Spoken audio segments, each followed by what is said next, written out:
Hello everyone, welcome back to my channel. I'm Ricky, your friendly neighborhood Canadian, and I hope you all had a nice Thanksgiving.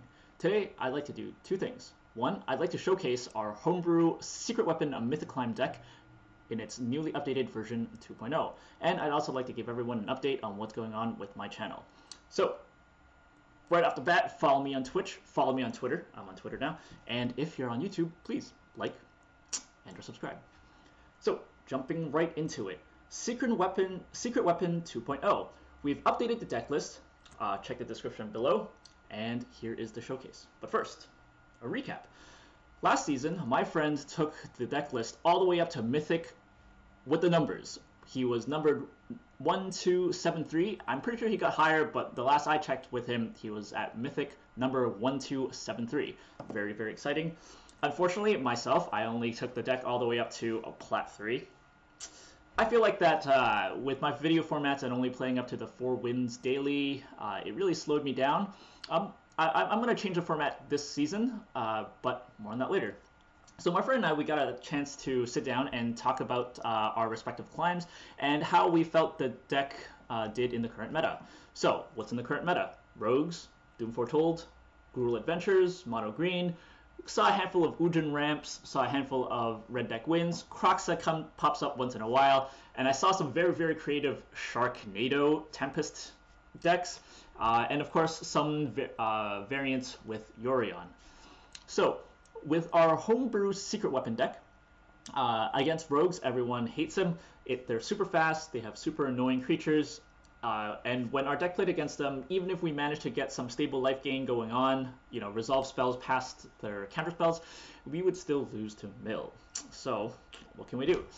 Doom Foretold, the next arch nemesis, has lots of board wipes, lots of cheap removal, depending on the shell that they're running. If they're running black, they have Treacherous Blessing, which will fuel them into a lot of Bloodsheep's Thirst, or Eliminate, or even Glass Caskets get in the way. Of course, some of them also run board wipes, Shatter the Sky, etc., and Skyclave Apparitions. Very, very annoying. Gruul, it was kind of like a 50-50. If they resolved Ember Cleave fast enough, we'd lose. If they resolved a Lovestruck Beast and stalled our board long enough, we'd also lose. Mono Green, kind of the same issue, but it also ran the threat of the Scavenging Ooze, which was very bad with our Lurrus strategy. Red deck win was not bad. Our life gain generally beats it, but again, it depends on who's lucky and whether or not they draw 3 Bone Crusher Giants in a row. Genesis Ultimatum was a fun deck to play against. It's a hit or miss combo. Either they get off their combo completely, or they flop.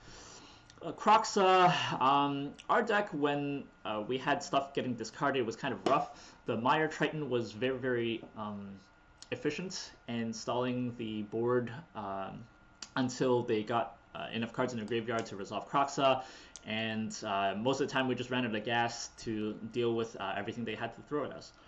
Sharknado was fun to play against, didn't really see enough games to really comment on it, but the decks that we did, the Sharknado decks that we did play, ran a lot of cheap removal, so that was also another problem.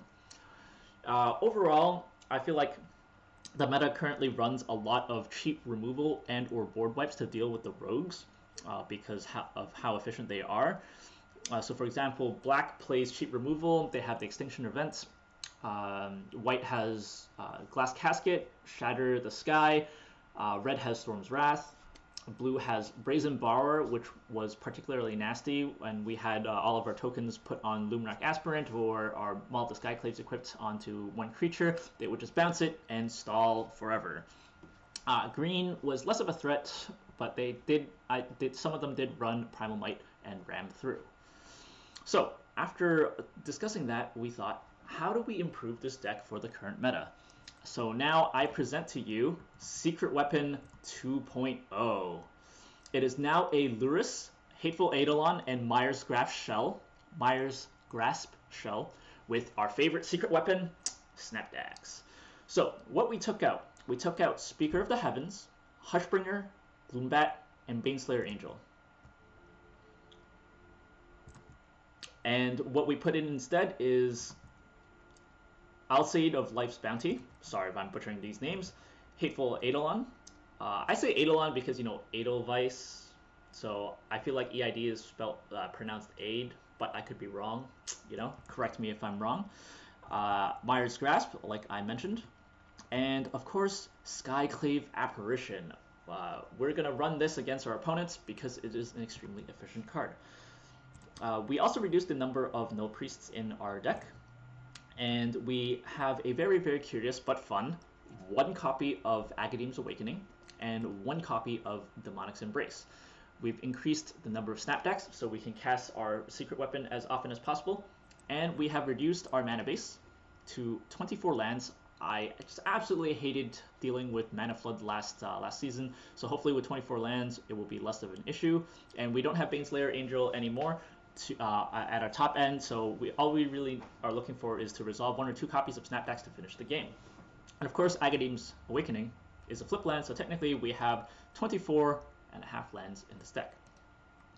So why did we make these decisions? So first of all, we took out Speaker of the Heavens because while it was hilarious when you got a Speaker of the Heavens equipped with the Maul of the Skyclave swinging in for a 3/3 flying first strike lifelink really on in the game, most of the time it wasn't gaining enough life fast enough for us to hit those angels. And also drawing Speaker of the Heavens late didn't really help us turn the tide of the game. Another issue with relying on Speaker of the Heavens was it's a 1/1 human creature, so it being a human, we couldn't really mutate our Snapdax onto it, and that became very relevant in many of our matches actually. So Speaker of the Heavens is out. Hushbringer was really, really fun in stomping a lot of relevant triggers in the Rogues decks. Kroxa, Genesis Ultimatum against the Terror of the Peak triggers, and also stomped out our opponent's Yorions and their Skyclave Apparitions. So, wow, holy crap, that's basically all of the key cards in the meta. Why do you take out Hushbringer?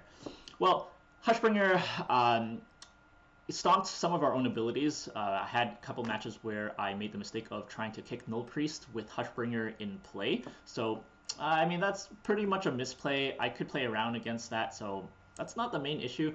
The main issue is that it was just too easy to get rid of. If we were relying on Hushbringer to bring the damage and stay alive, it proved a little bit too much because our opponent would just remove it with stuff like Glass Casket or Brazen Borrower and still get through all of their triggers anyway. So Hushbringer wasn't bringing enough to the table. Gloombat, it was a 1/1 flyer. Again, with all the cheap removal, it just wasn't getting enough done.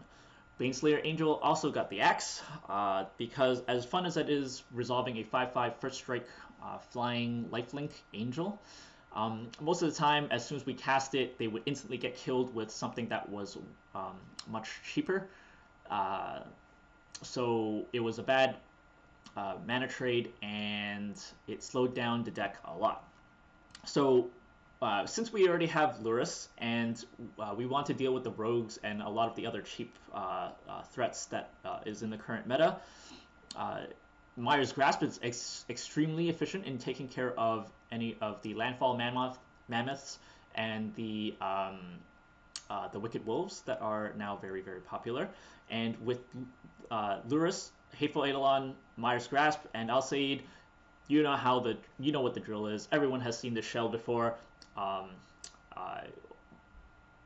But that's why we're bringing it back, because it is so efficient and so good against the current meta. Skyclave Apparition is our answer to a lot of annoying decks. Any decks that rely on Nyx Lotus or what is that card? Doom Foretold gets completely stomped by Skyclave Apparition. We just cast the Skyclave Apparition, get rid of the Doom Foretold. It's a creature, and it can also target other permanents as well. So we're going to put some heavy weight on Skyclave Apparition to bring home the games for us.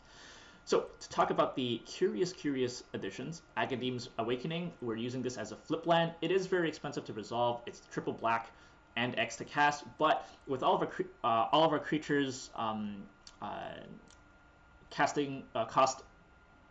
costing 1, 2, or 3 converted mana costs, and they're all very relevant, Agadeem's Awakening can be a great game swinger. Demonic Embrace kind of speaks for itself. We are looking for an enchantment that synergizes with Hateful Eidolon a lot, and Demonic Embrace does just that. If it ends up in the graveyard from Rogues, we can bring it back relatively easily. And if we equipped Demonic Embrace to any one of our creatures, it becomes a cantrip, because if our opponent gets rid of our gigantic flyer, then it triggers the Hateful Eidolon, and we get to draw a card. So it seems like a pretty good idea. That's what we're thinking. That's what we're going with. So that is all for the showcase. Thanks for watching up to here so far. And if you stick around, I'd like to talk about what's happening with the uploads this season. So this season, I have decided to only live stream my gold to diamond grind and not make daily videos. I won't be sticking to the daily 4 wins. This way I can set out blocks of time and just grind through as many games as I can in that set amount of time. I will upload highlight videos to my YouTube channel instead. So that will incentivize me to get on video editing quicker, and then we can make more and more awesome videos.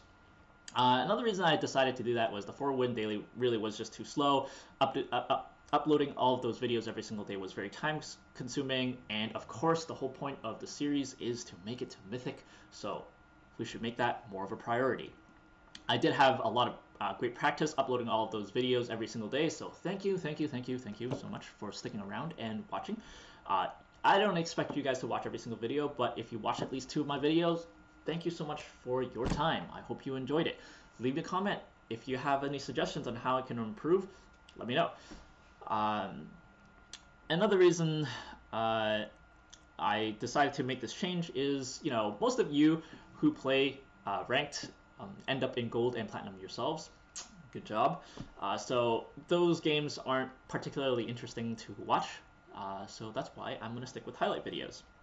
So to summarize, I'm going to live stream my gold to diamond videos, and then I will summarize them in highlights for YouTube. I have also a ton of gold saved up on my account, as you can see over here. 57,000 gold. So I will have a lot of gold to make draft videos. So follow me on Twitch, follow me on Twitter, like and subscribe on YouTube if you have not already, and you will be regaled with highlight videos and lots of draft videos upcoming. So last thing I'd like to give you an update on is the stuff I've been doing in the background. So I've been doing a lot of learning. I have updated my stream to Streamlabs OBS. As you can see, I have this nice banner floating up here. I have started a Twitter. I don't have really many followers yet, but I will tweet out my schedules and other cool stuff. And I will be making banners for my YouTube channel, my Twitch channel, and my Twitter page. I am looking forward to video editing. I keep saying this, but it takes time. I have chosen DaVinci Resolve, so let's hope that works out. And lastly, thank you so much for watching. Follow me on Twitch once again for live streams of my grind and drafting, and also maybe some of my content creation. Streamlabs OBS has a lot of custom little animations that I get to upload GIFs for. So I want to customize my GIFs myself. I will make all of those and put it upstairs. Well, not upstairs. What am I talking about? I'll put it on the stream, and I don't see why I can't stream those art sessions as well. I'm always looking for input for channel art. If you'd like to get in on the ground floor while I'm still building this up, leave a comment or drop by in Twitch chat. And your idea might very well make it onto my channel, my stream, or my Twitter. And of course, even if you don't watch, please drop by and leave a suggestion. Why not? I just might end up making it. Like I said, that'd be pretty cool. So with that, that's all I wanted to say. Please like and subscribe, and I'll see you later.